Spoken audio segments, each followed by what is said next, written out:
Good morning dear learners.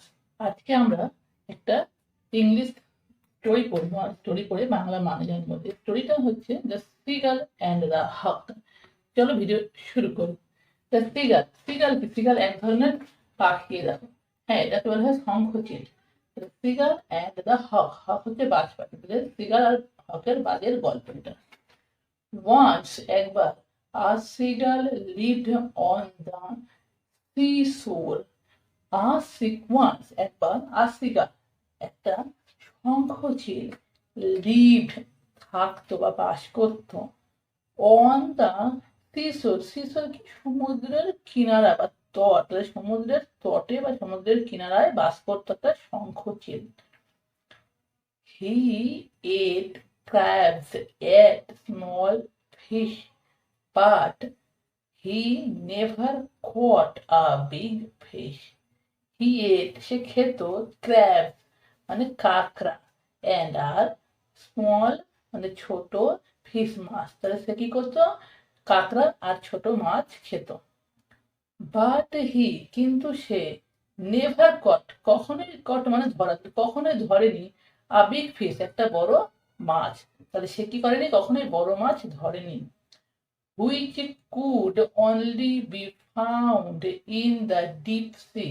Which, যেটি, could only be found, only মানে শুধুমাত্র, শুধুমাত্র কি করতো? দেখা যেত, ইন দ্য ডিপ সি মানে গভীর সমুদ্রে। সেটা শুধুমাত্র গভীর সমুদ্রে কি করতো? দেখা যেত। ঠিক আছে, ফাউন্ড করে দেখা যেত। One day he wanted to catch a fish for lunch. One day, একদিন, হি ওয়ান্টেড, তাহলে কি?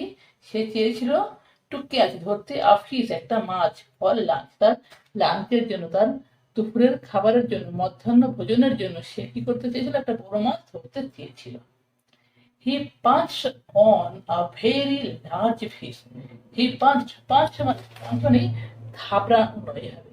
কোনো জিনিস থাবড়ে বা কোনো জিনিস ছো মেরে নিয়ে আসা। ঠিক আছে, পাঁচ অর্থাৎ থাবড়ে তোলা কোনো জিনিস। তাহলে সে কি করলো? পাঁচ করলো। এইভাবে তার যে পা রয়েছে, সেই পা দিয়ে এভাবে পাঁচ করলে মানে থাবড়ে নিয়ে আসলো। On a very large fish, একটা বড় লার্জ ফিশ, বড় মাছ। তাহলে একটা বড় মাছ কি করে? সে পাঞ্চ করলো। অ্যান্ড আর গবেল, এই গবেলের অর্থ হচ্ছে ইট আপ। তাহলে গবেলের অর্থ হচ্ছে গিলে খেলো, ইট আপ, এটাকে। তাহলে কি করলো? এটাকে গিলে খেলো। ঠিক আছে, but it bloated his stomach so much. but কিন্তু it bloated, bloated এর অর্থ হচ্ছে কি? ফুলে যাওয়া। এটা ফুলে গেল, his stomach, তার পেটটা। তার পেটটা কি হলো? ফুলে গেল। so much, এত বেশি, that it started itching.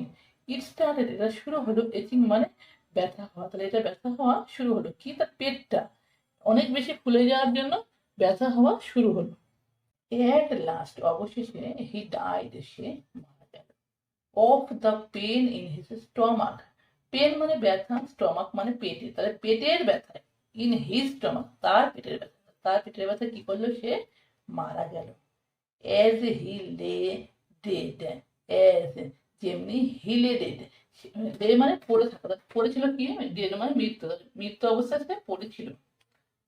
A hawk saw his corpse and said regretfully, a hawk মানে একটা বাজ পাখি, স দেখলে, his corpse মানে তার মৃতদেহ, and আর said বললো, regretfully মানে নিরাশ হয়ে, হতাশ হয়ে, তাহলে হতাশ হয়ে বললো, you should have stayed in your territory.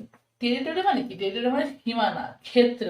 তাহলে ইউ শুড, তোমার উচিত ছিল, স্টেড মানে থাকা, ইন ইউর টেরিটরি, তোমার আয়ত্তে, তোমার ক্ষেত্রে। তোমার আয়ত্তে, তোমার সীমায়, তোমার ক্ষেত্রে তোমার থাকা উচিত ছিল। নাও ইট ইজ টু লেট। নাও, এখন, ইট ইজ টু লেট মানে এটা এখন অনেক দেরি হয়ে গেছে। ঠিক আছে, every man should be content to mind his own business.